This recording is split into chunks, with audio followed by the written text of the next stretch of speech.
అందరూ ఎలా ఉన్నారు? నేనైతే చాలా బాగున్నాను. ఈరోజైతే ఒక మంచి టాపిక్తో మీ ముందుకైతే వచ్చేసాను. మీరు ఎప్పుడైనా ఆలోచించారా? కొన్ని ఛానల్స్ చాలా ఫాస్ట్గా గ్రో అవుతాయి, కొన్ని ఛానల్స్ ఇయర్స్ అయినా అక్కడే ఉంటాయి.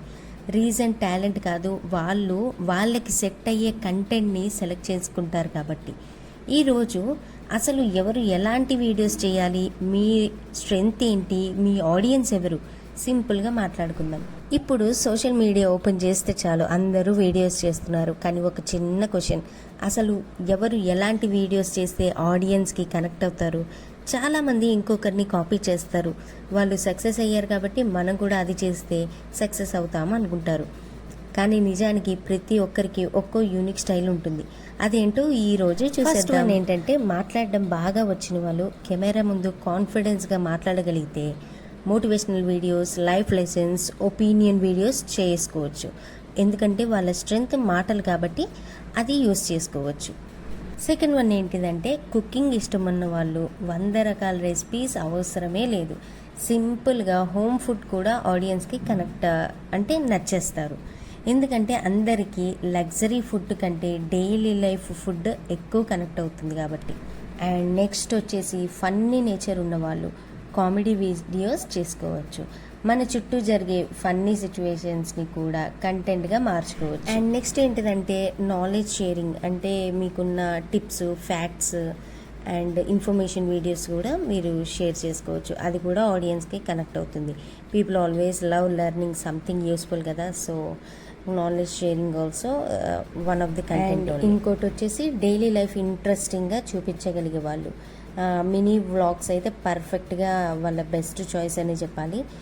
అది కూడా పెద్ద లైఫ్ ఉండాల్సిన అవసరం లేదు, స్మాల్ మూమెంట్స్ కూడా ఆడియన్స్కి కనెక్ట్ అవుతారు. అండ్ సైలెంట్ పర్సనాలిటీ ఉన్న వాళ్ళు కూడా ఈజీగా కంటెంట్గా మార్చుకొని చేసుకోవచ్చు. అంటే సైలెంట్ పర్సనాలిటీ అంటే ఫేస్ చూపించకపోయినా ఆడియన్స్ని అయితే బిల్డ్ చేసి ఎమోషనల్ స్టోరీస్ చెప్పగలిగే వాళ్ళైతే స్టోరీ టెల్లింగ్ వీడియోస్ అయితే చేసుకోవచ్చు.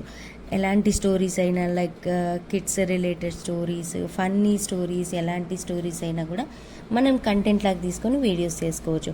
హౌస్ వైఫ్ అయినా, ఎంప్లాయ్ అయినా, స్టూడెంట్ అయినా ముందు మీ స్ట్రెంగ్త్ ఏంటో తెలుసుకోండి. ఇంకొకరి కంటెంట్ కాపీ అసలు చేయకూడదు. అండ్ కాపీ చేస్తే వ్యూస్ రావచ్చు, కాకపోతే ఐడెంటిటీ అనేది అసలు ఉండదు. మన స్టైల్లో చేసిన కంటెంట్కి మాత్రం ఆడియన్స్ స్లోగా వచ్చినా వాళ్ళు పర్మనెంట్ ఆడియన్స్ అయిపోతారు.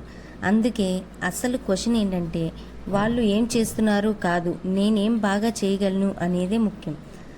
ఆ ఆన్సర్ దొరికితే కంటెంట్ క్రియేట్ చేయడం చాలా ఈజీ అయిపోతుంది. మనల్ని మనం కంపేర్ చేసుకోవడం ఆపేసి మన స్ట్రెంగ్త్ని కంటెంట్గా మార్చడం స్టార్ట్ చేద్దాం. ఒకరోజు ఆడియన్స్ కూడా మీ స్టైల్ కోసమే ఎదురు చూస్తూ ఉంటారు. ఒకవేళ ఈ టాపిక్ మీకు చాలా యూస్ఫుల్ అనిపిస్తే ప్లీజ్ ఒక లైక్ చేయండి అండ్ అలాగే ఒక కమెంట్ కూడా చేయండి. మీ ఒపీనియన్ ఏంటిదో కమెంట్ రూపంలో చెప్పండి. మళ్ళీ ఇంకో మంచి టాపిక్తో అయితే కలుద్దాం.